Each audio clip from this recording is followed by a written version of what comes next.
आज आम एठी आर्ट ऑफ गिविंग दिवस पालन करुचु। ये आज यही वर्षर जो आर्ट ऑफ गिविंग तार उद्देश्य तार थीम अच्छी गुड नेबरहुड मैं उत्तम पड़ोसी।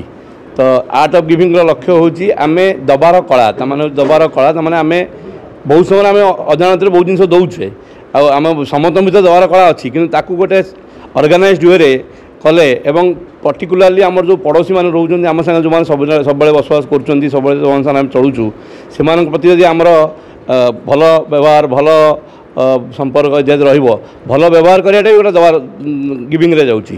तो आम से सब ये एपरी कले संपूर्ण पूरापूरी समाजटा गोटे सुस्थ समाज शुद्ध सुस्थ वातावरण तैयारी हम। यहाँ आमर प्रतिष्ठाता डॉक्टर अच्युत सामंत तांकर ब्रेन चाइल्ड ये यहाँ बाहर आउ 2013 मसीहा यहाँ आरंभ होता। आज आम तार द्वादश वार्षिकी पालन करुचु एवं यहाँ आर्ट ऑफ गिविंग वीक चली। आज आम आम सब पेसेंट मैंने जो मैंने आसते आम हॉस्पिटल को रोगी मैंने संपर्क मानू छोट छोट गिफ्ट जहाँ आम पार्लू देकी सहित टे कथबार्ता कर मीमांसा करी आम यहीटा को आज पालन कलु।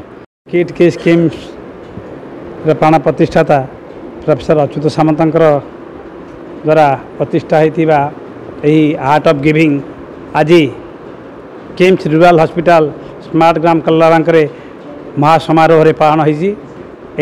यार लक्ष्य वर्ष रही विषय वस्तु पड़ोसी उत्तम पड़ोसी पड़ोसी मान केमती सुस्थ रे पड़ोसी मान जदि भल रहिले ताले सुस्थ रहिले ताले समस्त सुस्थ रे पड़ोसी मान को सुस्थ रखा गले पड़ोसी मानकर जो जार जो मैंने रोग व्याधि पड़ती यही ग्रामांचल समस्त रोगी मानक समस्त उन्नत मान चिकित्सा जोगाई देवा निमंते यही किम्स रूरल हॉस्पिटल समस्त प्रयास जारी रखी। किम्स रूरल हॉस्पिटल रे आज शह शह रोगी माने तांकर जो माने आसी संपर्क समस्त को आज art of giving KIMS rural hospital पक्षर से किछि किछि गिफ्ट दिगला एवं यही जो किम्स पक्षर पालन कर किम्स समस्त मेडिकल ऑफिसर स्टाफ समस्त को मु जिला आर्ट ऑफ गिविंग जिला संयोजक हिसाब से समस्त को साधुवाद जनाऊँ।